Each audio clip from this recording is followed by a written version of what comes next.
termo mais acertado é, dentro dessa concepção liberal clássica, o Estado ele precisa arrecadar menos impostos do que ele arrecadava e ele vai utilizar esses impostos para construir infraestrutura para que a produção, né, industrial, para que o comércio possa florescer e possa movimentar essa engrenagem, tá? E a partir dessa engrenagem sendo movimentada, o próprio mercado vai se incumbir de disponibilizar para as pessoas aquilo que elas precisam para suprir as suas necessidades. Além disso, o Estado ele vai se ocupar de fazer legislações que protejam a segurança das pessoas e protejam também a produção, a livre concorrência, tá? A propriedade, tá certo? Então, o Estado, a concepção de Estado mínimo, gente, é um Estado que ele se ocupa de estruturas muito basilares e muito, como é que eu posso dizer? Assim, é um Estado clean. Ele não vai fazer políticas, por exemplo, de saúde, de educação, de proteção ao meio ambiente. Não nesse momento, tá?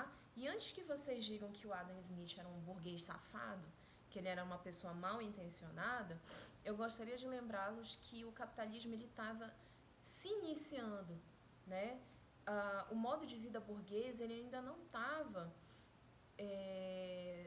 sedimentado, ele ainda não estava consolidado. Então, a análise que o Adam Smith vai fazer da economia nesse momento é uma análise com aquilo que ele tem nas mãos, que é esse modo de vida, essa organização de sociedade se transformando naquele momento, né? Assim, ele não conseguiu fazer uma previsão. Ele analisou o que ele tinha naquele momento e ele não era imune ao sofrimento dos trabalhadores. O que ele falava era o seguinte: ok, nesse momento, algumas pessoas de fato estão sofrendo nessas fábricas, mas isso não vai ser para sempre, porque o objetivo do capitalismo é que as pessoas elas possam ter mobilidade social. Então, dentro de uma sociedade liberal, a mobilidade social, a possibilidade de você ascender socialmente é um dos pilares dessa crença liberal, tá? E aí, portanto, o diálogo da teoria da justiça, ele começa a ser travado dentro desse contexto onde nós temos o capitalismo, tá, gente? Onde há o surgimento do capital, ou seja, eu tenho um meio de produção, tá, que eu posso destinar para gerar mais riqueza, tá certo? Então, por exemplo, se eu tenho uma fábrica, a fábrica seria o meu meio de produção, seria a minha propriedade, eu vou contratar trabalhadores para trabalharem nessa fábrica e assim eu gero mais riqueza. Por quê?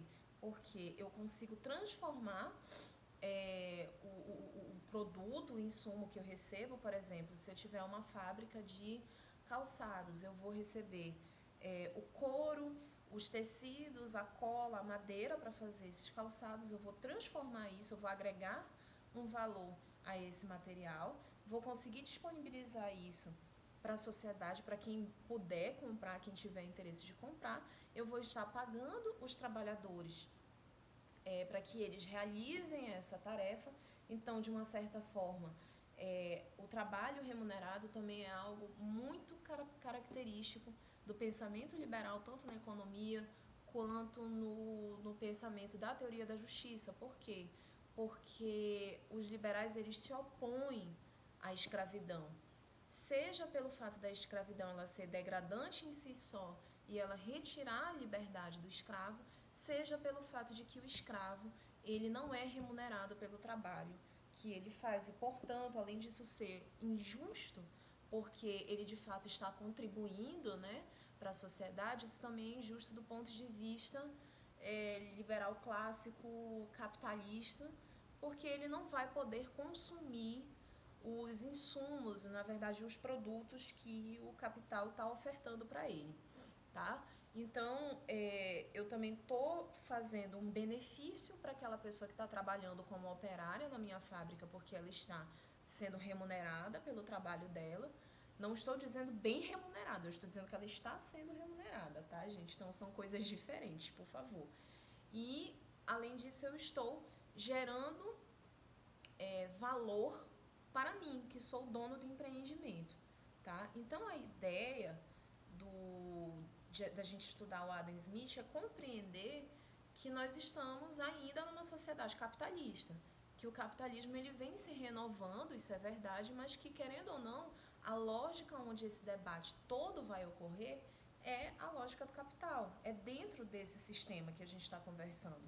A gente não está conversando sobre um sistema socialista, a gente não está falando de um sistema de escambo, a gente não está falando de um sistema metalista, a gente está falando de resolver problemas de distribuição de bens, de direitos, de deveres dentro de uma sociedade que trabalha com a lógica do capital, tá certo? Por isso que a gente vai na próxima aula estudar Adam Smith para compreender a visão, né, desse autor e compreender também como as coisas aconteciam naquela época, tá, gente? Então, esse seria o primeiro ponto para situar vocês dentro desse debate. O segundo ponto, e aí a gente já vai se encaminhando para o cerne da aula, tá? Seria compreender no que consiste o debate da teoria da justiça para as diversas correntes liberais. Por quê? Eu estou falando aqui de liberalismo clássico, mas existem outros liberalismos também, tá? E aí, para cada momento do liberalismo, a gente vai estudar um autor diferente. A gente começa com John Stuart Mill, né, que vai ser o maior expoente do utilitarismo. E aí, Mill vai ter um jeito muito peculiar de encarar a teoria da justiça, porque para o utilitarismo em geral, o que você deve fazer do ponto de vista legislativo é assegurar a justiça para o maior número de pessoas possível, tá? Aquilo que a gente consegue maximizar, portanto, é o que importa para um utilitarista, mas também tem outras coisas que a gente precisa levar em conta. A gente está maximizando o quê? Felicidade, o que é a felicidade das pessoas? É a realização? É o prazer? Né? Então, a gente vai estudar a teoria do John Stuart Mill, mas para estudar ele a gente tem que compreender o Jeremy Bentham, por exemplo, que é o autor que ele vai colocar a pedra inicial para construir esse prédio que é o utilitarismo. E aí a gente acaba percebendo que o utilitarismo até hoje é uma doutrina que vai influenciar a nossa tomada de decisão dentro do processo de políticas públicas. Então, por exemplo, quando a gente fala de direito à saúde, é um dos pontos cruciais, assim, onde você pode identificar argumentos utilitaristas. Por quê? As nossas cortes superiores, né, elas vêm recebendo muitos casos de custeio de tratamentos médicos que são caríssimos para doenças raríssimas. Então, às vezes, um tratamento para uma pessoa vai ser 1, 2, 3 milhões, você tem que levar a pessoa para fora do país para ela conseguir o tratamento que ela precisa. Então, existe um debate muito forte sobre a utilização desses recursos para uma pessoa só. Porque, veja, eu vou estar colocando R$1 milhão para o tratamento de uma pessoa, sendo que eu poderia estar utilizando esses mesmos R$1 milhão para investir, por exemplo, em medicina profilática, em vacina, em saneamento básico e assim atingir um número maior de pessoas. Então, do ponto de vista do utilitarismo, e tem um autor que ele vai trabalhar essa ideia muito bem, que é o Peter Singer, né, que inclusive eu tenho o livro dele bem aqui.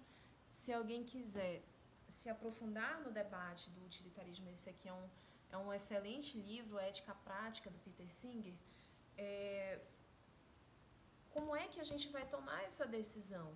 O Estado, ele tem uma quantidade limitada de recursos, ele não vai ter recurso para os desejos e para as necessidades de todo mundo. Então, quem é que precisa mais? Né? Como é que a gente consegue, dentro das políticas públicas, ter um impacto mais positivo? Será que é dando 1 milhão de reais para uma pessoa só fazer um tratamento para uma doença raríssima, incurável, ou é alocando esses 1 milhão para a gente investir em redes de saneamento? Vocês já estão